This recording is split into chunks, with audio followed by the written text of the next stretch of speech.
O FMG Educativa, a estação do conhecimento. Falando de livros.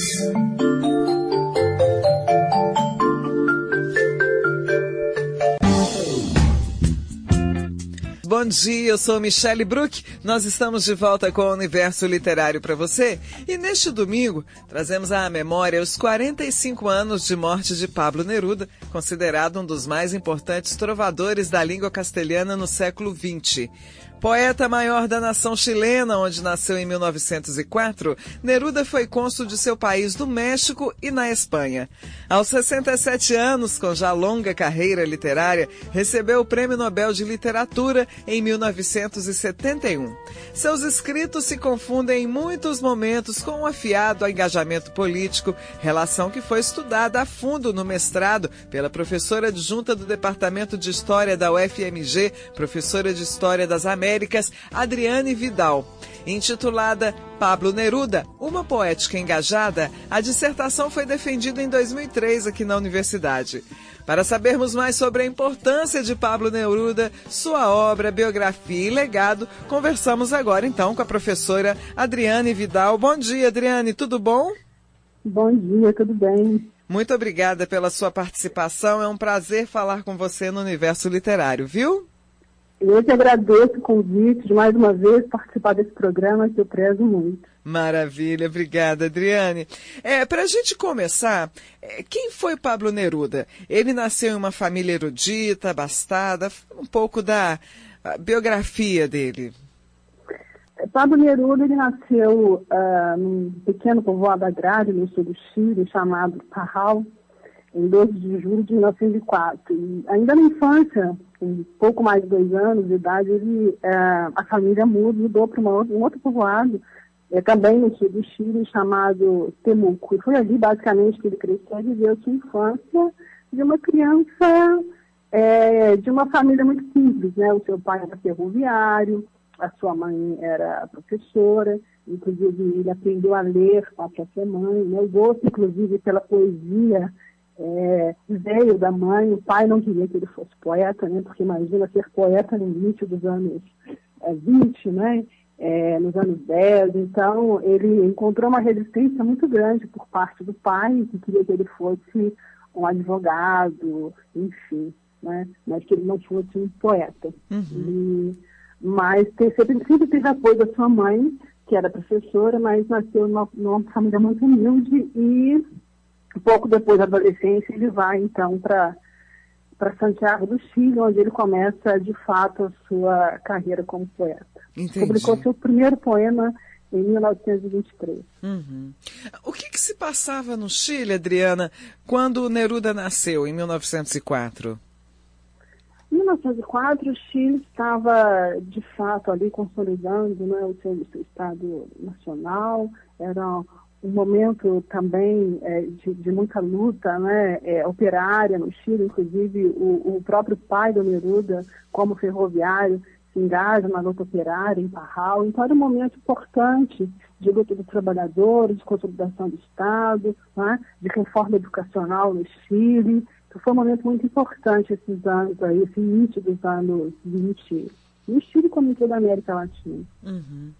E, Adriane, a partir de que momento o Neruda fez da palavra poética sua arma de combate, ação política, e por que ele fez isso?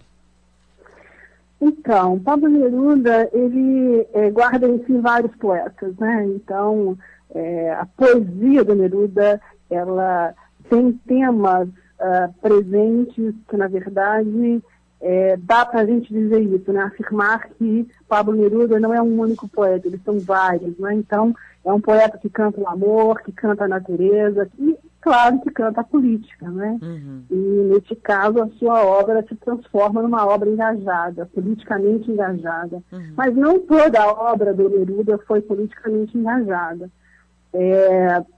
Mas a partir de 1945, quando ele de fato se insere nesse universo da política, né, ele foi eleito senador da República no Chile em 1945, depois ele se filia no Partido Comunista Chileno, né, e ele nunca se desliga do partido, né? Até a sua morte, ele sempre foi um fiel militante partidário do Partido Comunista. Mas essa adesão à política, né? Não só um tema da poesia, mas ele foi senador, ou seja, ele praticou a política de alguma forma. Ele diz em suas memórias, né, ele assumiu isso em vários momentos na sua vida, que isso tem muito a ver com a presença dele na Espanha. Ele foi enviado como cônsul para Barcelona, no início dos anos 30, em 1934. Depois ele é enviado para Madrid, capital da Espanha, e lá ele tem contato com a geração de 27, com os grandes poetas da geração de 27 na Espanha, García Lorca, Rafael Alberti, Cernuda, e mais que isso, né? Pouco tempo depois que ele chega à Espanha, eclode a Guerra Civil Espanhola. Então, ele se envolveu muito, né, em defesa da República, da liberdade, e é claro que aí ele se envolve também na luta antifascista. Então, eu sempre afirmo que o que levou de fato Neruda para a filiação no Partido Comunista, né, para esse universo da política, foi de fato o seu engajamento na luta antifascista na Espanha durante a Guerra Civil. Entendi. Você está falando dessa aproximação do comunismo, ela se refletiu de imediato na produção poética dele? Sim, ela foi um reflexo imediato. E ainda na Espanha, em Madrid, ele escreveu um dos seus poemas mais engajados, que foi Espanha no Coração, né? Que foi um poema que denunciava, de fato, o que acontecia na Espanha naquele momento em que Franco, né, toma o poder. Uhum. O general Franco. Entendi. Então, é um poema engajado e que na verdade, que tem muito a ver com essa experiência dele com a luta antifascista na Espanha. Então, foi imediato, né? Mas a filiação dele ao Partido Comunista vem depois. E aí também teve uma influência direta nas suas obras, né? Então, tem um poema dele central, que é muito conhecido, que chama Canto Geral, que, na verdade, tem muito a ver com essa militância dele no Partido Comunista. E o Partido Comunista Chileno também, que você está falando? Chileno, ele foi filiado ao Partido Comunista Chileno. Uhum. E, inclusive foi candidato à presidência, né, pelo Partido Comunista Chileno em 1969. Ele, inclusive, chegou a fazer campanha no norte chileno para os operários, mas depois, com a formação da coligação política, né, dessa Unidade Popular, ele, então, deixa de ser candidato, né, para apoiar o Salvador Allende. Tá. Muito bem, são 9h33. Bom dia, você está no Universo Literário da Rádio FMG Educativa. Eu sou Michele Bruck e nós estamos conversando com a professora de História das Américas do Departamento de História da UFMG, Adriane Vidal, sobre a obra A Vida e Importância do poeta chileno Pablo Neruda, que morreu há 45 anos. Adriane, a América Latina, ela tem uma tradição gigantesca no que diz respeito ao engajamento político de seus artistas e intelectuais. Como é que o Neruda se insere nesse histórico? Neruda, ele foi extremamente engajado, né? Então, o começo foi, de fato, esse engajamento na luta antifascista, que de alguma forma, ele traz esse engajamento também para a América Latina, né? Neste período aí da Segunda Guerra Mundial. Ele participa, inclusive, de clubes literários, de encontros de intelectuais, todos aí muito fortemente inseridos na luta antifascista no período aí da Segunda Guerra Mundial e contra, claro, o nazifascismo, né? Então, ele começa esse engajamento muito fortemente aí. Mas depois disso, ele não para, né? Por exemplo, em 1945, ele proferiu um discurso no Senado chileno, como senador da República, chamado Eu Acuso, né?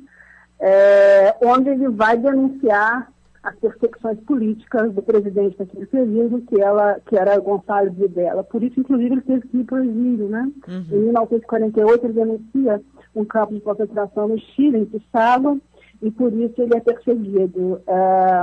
Ele fica fugitivo dentro do seu país por um tempo e depois ele vai para o exílio, né? Um longo exílio por conta disso. Ele só retorna ao Chile quando termina a presidência de Gonçalves Videla. O partido foi colocado na ilegalidade, então foi um período muito autoritário da política chilena, e ele se engajou muito nisso, né? Pouco antes, também, uma história que poucas pessoas conhecem, Pablo Neruda, quando termina a Guerra Civil Espanhola e o general Franco, de fato, assume o poder, instaura a ditadura, ele chegou a levar mais de 2.000 espanhóis para o Chile, né? Que estavam sendo perseguidos no Chile porque eram republicanos. Então ele sempre foi um poeta muito engajado, se engajou muitíssimo no governo do Salvador Allende, né, nos anos 70. Aliás, ele foi embaixador cônsul do governo Allende na França, em Paris, denunciou a participação dos Estados Unidos na desestabilização do governo Allende. Então ele sempre foi muito engajado também nas causas sociais, nas causas operárias chilenas, então sempre estão muito pelos direitos dos trabalhadores também. Agora, Adriana, em termos de crítica literária, a poesia do Neruda, ela pode ser sistematizada em fases? E se sim, quais são elas? Então, eu acho um pouco difícil, né? Quando eu digo que ele contém em si muitos poetas, é uma coisa, dizer que a poesia se divide em fases é outra. Por quê? Veja bem, às vezes esses temas da natureza, a poesia, o amor e a política se encontram em um único poema. Então é difícil dividir em fases, né? Fase 1, fase, enfim. Eu prefiro dizer que ele é um grande poeta, né, que influenciou outros tantos poetas, que contém em si outros tantos poetas, né? E que, na verdade, ele transformou em versos o amor, a poesia, a política, enfim. Agora, é claro que ele teve fases de uma militância mais extremada, e aí é claro que as poesias são também mais engajadas e mais militantes. Isso depende também da experiência de vida dele, né? O que ele está vivendo naquele momento. Porque os poetas são assim, né? Eles traduzem a realidade. Então, a experiência de vida é muito importante para a poesia. Certo. Hoje, com 45 anos da morte do poeta, você acredita que os ecos da produção dele continuam urgentes? Qual foi o maior legado do Neruda? Por quê? Sim, continua extremamente urgente, né? Porque Neruda, ele não só foi um militante, né? Politicamente falando, né, da política, das minorias, enfim, dos explorados, mas ele também militou pela própria poesia. E isso é muito importante, né, porque nós vivemos num mundo onde a poesia tem pouco valor, onde se lê muito pouca poesia, né? Então, eu acho que mais do que nunca o legado do Neruda é importante. Não só por conta das questões políticas, da luta antifascista, mas pela própria militância do poeta pela poesia. Entendi. Adriane, tem algum trecho seu favorito de alguma poesia do Neruda que você gostaria de citar, ou alguma poesia do Neruda que você gostaria de citar? Então, o trecho que eu selecionei aqui para citar para vocês tem a ver com o que eu acabei de dizer. Na verdade, não é uma poesia. Na verdade, é uma prosa, né? Que eu acho que define muito o que foi Pablo Neruda e o legado dele, inclusive o que ele quis deixar para as futuras gerações, de poetas ou não, né? Para os leitores, inclusive, da poesia. Então, não é uma poesia, é uma prosa. Tá. E ele escreveu esse trecho, que eu vou ler para vocês, no livro de memórias, uma autobiografia chamada Confesso que Vivi, que ele começou a escrever, a produzir, quando ele soube que estava doente, né? E quis deixar as suas memórias. A poesia perdeu seu vínculo com o distante leitor. É preciso recobrá-lo. É preciso caminhar na escuridão e se encontrar com o coração do homem, com os olhos da mulher, com os desconhecidos das ruas, dos que a certa hora crepuscular ou em plena noite estrelada precisam nem que seja de um único verso. Esse encontro com o imprevisto vale pelo tanto que a gente andou, por tudo que a gente leu e aprendeu. É preciso perder-se entre os que não conhecemos para que, subitamente, recolham o que é nosso da rua, da areia, das folhas caídas 1000 anos no mesmo bosque. E tomem internamente esse objeto que nós fizemos, Somente então seremos verdadeiramente poetas. Nesse objeto viverá a poesia. Que lindo, né? Neruda é qualquer nota, né? Impressionante a Neruda. Eu gosto muito desse trecho porque, de fato, expressa mesmo, não é? É verdade. Uma defesa da poesia, né? Para além das questões políticas, foi um poeta que defendeu a poesia, que militou pela poesia. É verdade. Maravilha. Tem algum livro que você queira indicar para os nossos ouvintes antes de encerrarmos o nosso papo? Ou alguns, né? Porque Neruda seria bom ler tudo, né? Ele publicou inúmeros poemas, né? Então, são milhares de páginas de poemas. Para quem quer, de fato, conhecer a trajetória de vida do Neruda, eu indico essa memória que eu acabei de citar. Adriane, desculpa.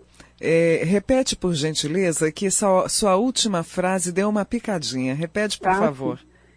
Eu sugiro as memórias que eu acabei de citar, que chama Confesso que Vivi, para quem quer ler sobre a biografia. O FMG Educativa, a estação do conhecimento.